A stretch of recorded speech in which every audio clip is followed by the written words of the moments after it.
တခေါင်လောက်တော့ရောက်ပြန်ရင်ကျွန်တော်ချစ်ရတဲ့မွေးရဲ့စံထားနီ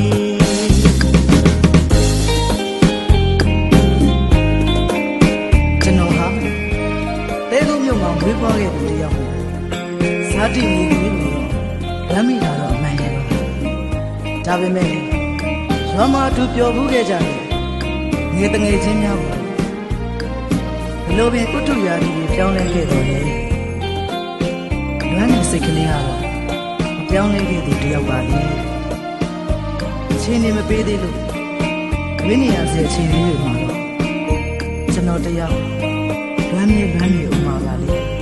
လွမ်းနေဥမာပါ